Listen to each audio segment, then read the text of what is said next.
Well, a massive crowd, a great day weather-wise, and a finish for the ages. Sunday's Indianapolis 500 will be long remembered for so many things, and Josef Newgarden adds his name to the historic list of champions. Brad Brown kicks off our team coverage tonight at the Speedway.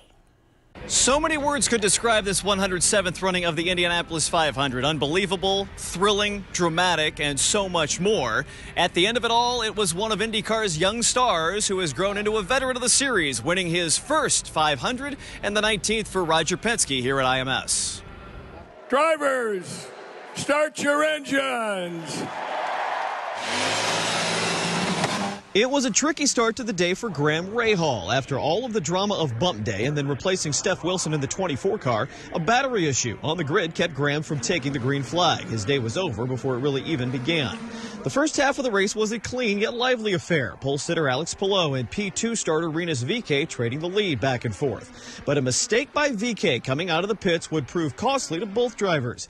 Contact with Palou broke the front wing on his car. They'd have to come in to replace it, and VeeKay would serve a penalty as well. After that, Felix Rosenqvist and Pato O'Ward got a chance to get Arrow McLaren some laps out in front, trading the lead back and forth as well. The final fourth of the race was as wild as any we've seen in the past quarter century at IMS. Rosenqvist making contact with Kyle Kirkwood that sent a tire flying over the fence, just missing the stands.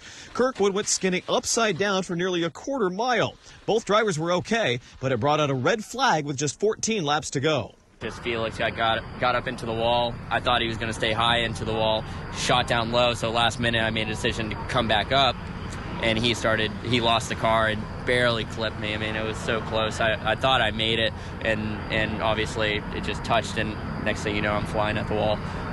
So super unfortunate. I was super happy with our performance. Can't take anything away from what we did. We drove from 15th up to second at a point.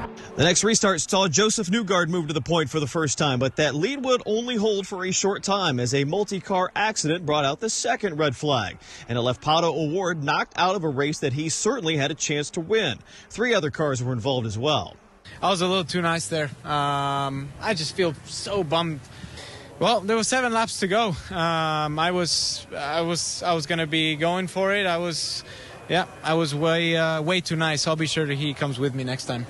The next restart came with 4 to go, but they did not even make it to turn 1 before another caution. Benjamin Peterson and Ed Carpenter tangle on the front stretch, so a third red flag set up one of the most thrilling finishes in 500 history. A final lap shootout at the green flag. Josef Newgarden would chase down defending champion Marcus Ericsson, a pass to the lead, and then a final battle weaving back and forth over the last mile to the finish. It's Newgarden holding on for the win, his first at the Indianapolis 500, and the 19th for car owner Roger Penske. As for Ericsson, he would have to settle for second place. Santino Ferrucci making a valiant effort all day for A.J. Foyt's team, but he ends up in third. 12 years ago, I talked to Josef Newgarden as the winner of the Indy Lights Freedom 100. Today, he's the champion of the Indianapolis 500. A life's journey comes to fruition today. How's the feeling right now? I'm so relieved. I've been telling everybody this story where there wasn't a lot of pressure on this.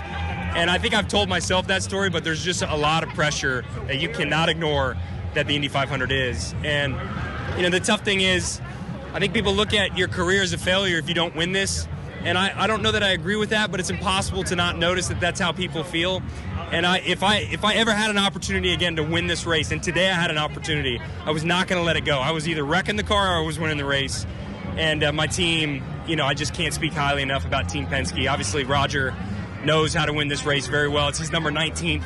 It's my first. Okay, I've got so much catching up to do now, but I'm thankful to be here and win one. It's a dream come true. 3 red flags. What are your emotions in the car on the third one when you know it's a shootout for the finish? Wow, this was everything on the third one. We knew that, and it was all going to come to the line, and you know, it actually ended up working out perfect. I got a good draft on the front straightaway, and I said I'm going to keep this thing pinned and try and get him on the back straight.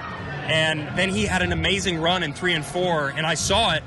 And I'm like, I'm gonna go as aggressive as I can to the line because I'm not giving this one up. And it was just enough today. I think I did everything right out there. I am a bit concerned on how it ended because I don't think that was the right way to do it. I don't think it was enough laps to do it. I don't think it's fair or safe to do a restart out of the pits. That for me is what's, mostly disappointing. Little sour tastes in your mouth right now?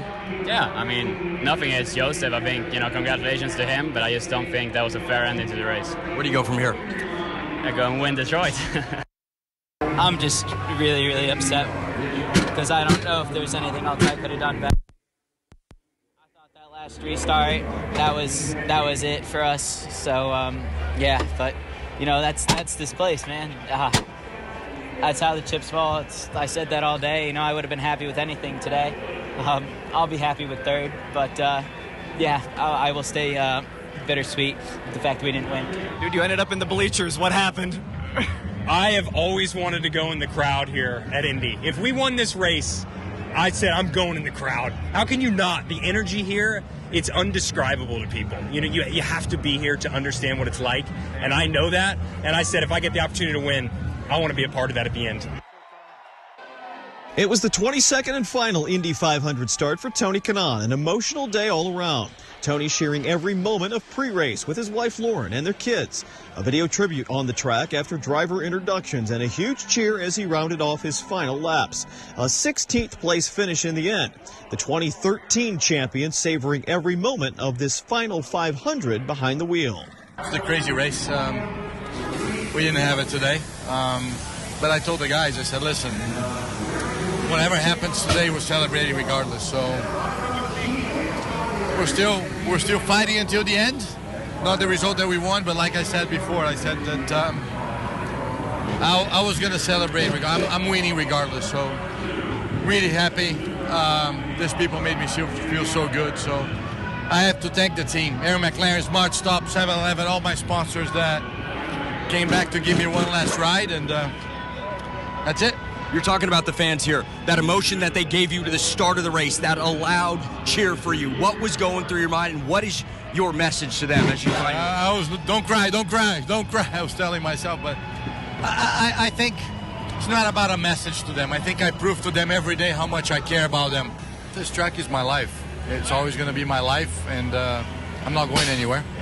I still have plenty of projects to do here with this team.